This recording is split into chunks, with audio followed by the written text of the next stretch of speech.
Hey, what's going on YouTube? Or Storm here with another deck profile for you guys today. Today I'm going to be profiling Shiranui zombies. Shiranui are a fire type zombie archetype that we are receiving in we're getting in BOSH.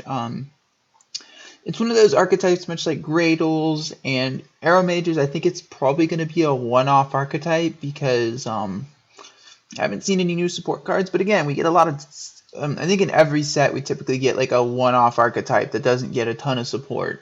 And then this is probably where Shiranui is, but there's actually some really good cards in Shiranui, such as Sword of Swallow, which is a really good card. But anyway, get the deck profiles. First off, 2 copies of Zombie Master. Unlike most zombie decks, you do need to pull resources from your graveyard on occasion. You do need to pull those uni zombies, those these U2s from your graveyard, so you can make synchro plays and rank 4s. So that's the main thing. I will say, if you do feel like it's not that good, you can always play, Mathematician and Plague if it's up to you.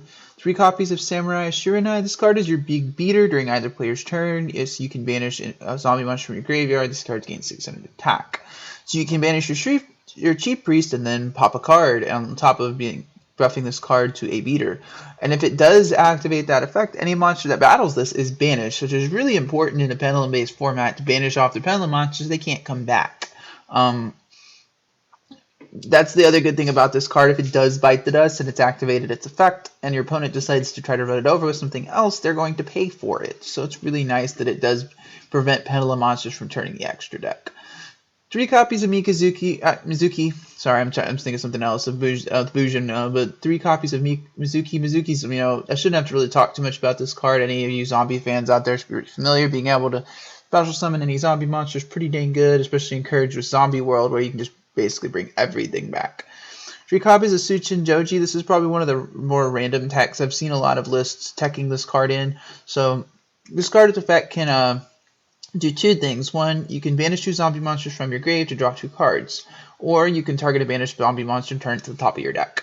So it basically kind of works together in tandem with a lot of these other cards. It allows you to recycle your Mikazukis, and it's just one more way to do that.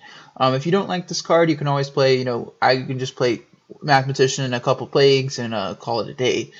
3 copies of Chief Priest. I feel like Chief Priest is probably the best monster. The effect is that when it's normal summon, you can special summon a Shiranui monster from your hand or graveyard. So you can grab a Yugioh and then go for your this one, or you can grab, and it allows you to go for your level 6 synchros. It's a 1 card, and it's also a 1 card rank 4, which is always nice. 3 Goblin Zombie. I feel like this card is probably one of the best cards in the deck and testing, because the fact that you can search, while it doesn't search a lot of your Shiranuis, it does search your Unizombie, which is pretty key, and your Yutos, which is pretty key. It's basically like your Stratos for your tuners, which is really nice, even though it's only when and it's not more than once per turn. So as long as you send it to the grave, you can continue to get searches, which is really nice. Then not Chief Priest, Swordsmith. Swordsmith is probably the worst Shiranui monster. I understand if you're playing the deck more pure, you can max out on copies, but the problem with this card is that while it does search when it's out of the grave, its banished effect is not that good. Keeping your Shiranui destroying by monster by battle, they're already really big already. Like Katagami is 2500 attack. Then the big boss monster here, it's Ikuzami, whatever his name is, Iku I'll call him. They're already really beefy already, so you really don't need, to keep you're usually not a threat to your opponent's monster to be destroyed by battle. So I feel like Swordsmith is not too great. Shiranuis also do have a field spell, but my issue with the field spell is that it requires you to control no monsters. Now, thanks to Omega, it's not that difficult to clear your board, but the problem with this is if you're going to use Omega, you have to you want it to be out on your side of the field during your opponent's standby phase, so you can start cycling back all your banished zombies like Mizuki. So that's the thing you need to realize about this card, is it requires you to control no monsters, and yes, you can banish your Omega, but you're not getting the maximum value, and the point of playing Omega is to cycle everything back to your graveyard. And then of course the 3 Unizombie. Unizombie is probably the best zombie support card we've gotten in quite some time. Being able to foolish any zombie monster and buff its level, and with the restriction that you can't attack with, can only attack with zombie monsters. Which again, when you can just, even though you can only control one of your Shiranui synchros, there's a reason for that, because this card works mostly because of this card. So, and that's kind of where Zombie World comes in. Then two of these Shiranui tuner. This card is sort of like a if any of you guys play Black Wings and know what Vayu does, Blackwing Vayu, the emblem, like it's called. This card is a similar card. You banish it in another Shiranui monster. You target one non-tuner zombie monster in your graveyard, banish it and this card, and you can special summon a synchro monster from your extra deck that equals level. So, is provided it wasn't already sent there this turn, so you can't foolish it, and then so you can synchro with it, and if your opponent clears your play, clears your play, you can next turn bring this out. So 3 copies of and then for the spells, 3 Book of Life. You can feel free to bump this down. I'm kind of thinking I really like this card though, because it's like a monster reborn. But you have to understand that it's a Pendulum-based format, so a lot of times your opponent's cards won't be in the graveyard for you to banish. So I feel like I'm definitely going to bump this down to 2 and maybe switch out some of my future builds. This is kind of a draw first draft anyways. 1 copy Regeki. Regeki's really good. It's a staple right now. You know, even if your opponent's playing something Pendulum and they're all going to come back, Regeki will clear their board so you can kill them. 1 Foolish Burial. You know, you've got a deck full of monsters that love being in the grave. 2 Twin Twister. In this deck, you actually like to pitch your cards because you have a lot of cards that work in graveyard anyways. So Twin Twister kind of fits in this deck as opposed to others. 1 copy of Burial from a different dimension. This card really doesn't need an explanation. You can recycle 3 banish your zombies and use them again. It's pretty good. 2 Zombie World. The reason I'm running this over the Shiranui field spell is it turns all monsters in the graveyard to zombies, making Mikazuki quite a bit more abusable and bypassing Unizombi's attack restriction. The fact that it stops Monarchs and Matter Specters from playing the game is basically just a bonus. 3 copies of Sword of Swallow. Sword of Swallow is basically an Icarus attack for this deck. It's probably the best card in the deck. So if you contribute 1 zombie monster and target 2 cards in the field and destroy them, then you can banish 1 Shiranui monster from your deck.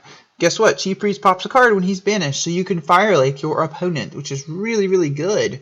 It's basically like a Fire Lake for zombies, which is incredible. Like, this card is really, really good. Being able to pop a scale and then pop another card is really good. And then the Solemn Brigade. Like, if you don't want to run the Solemn Brigade, you know, that's perfectly fine. You know, not everyone can afford, you know, to go out and drop all the money on Solemn Strikes.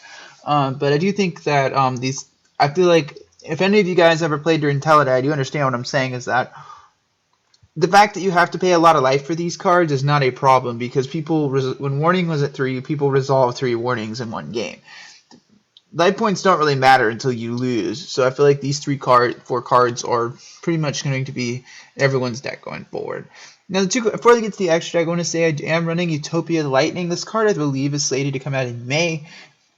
So if you don't want to run these, you can feel free to maybe play Plague Spreader and a couple of these zombie-type synchro monsters in their place.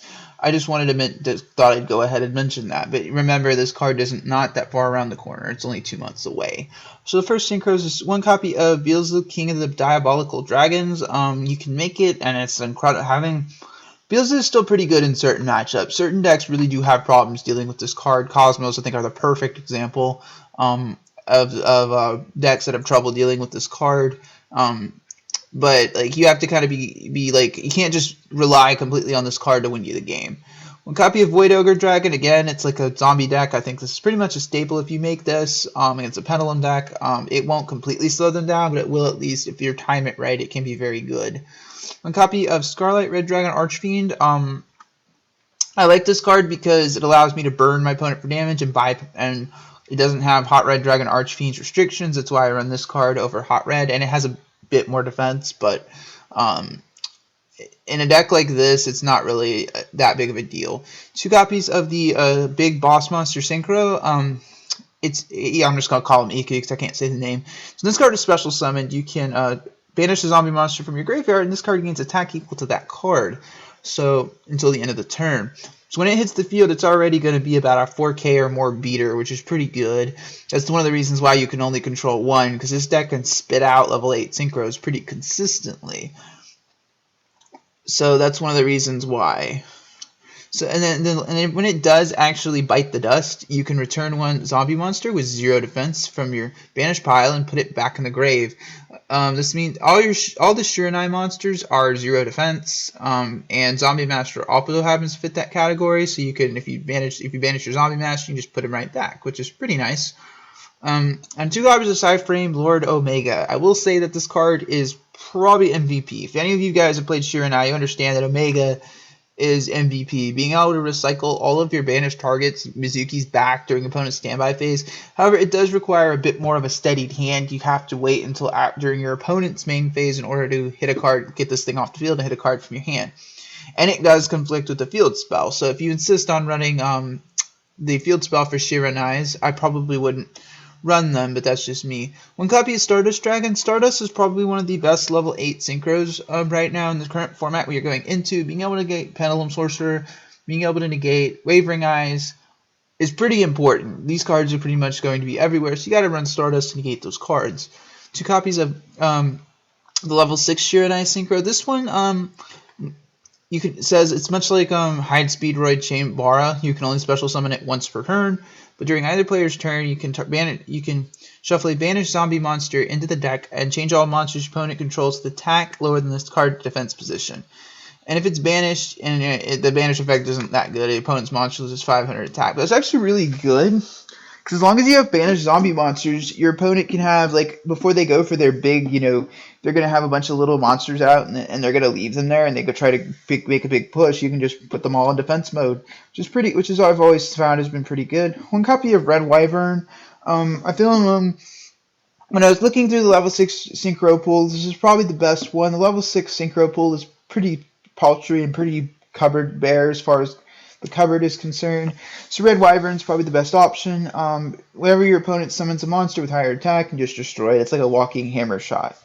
And then, like I said about Utopia the Lightning, Lightning isn't coming out until it's not coming out until March, and as a manga promo, and it's probably going to be a well over $100 card. So if you don't want to play these, if you you're not able to get a hold of this in March when it comes out, you can run these 2 synchros instead for now.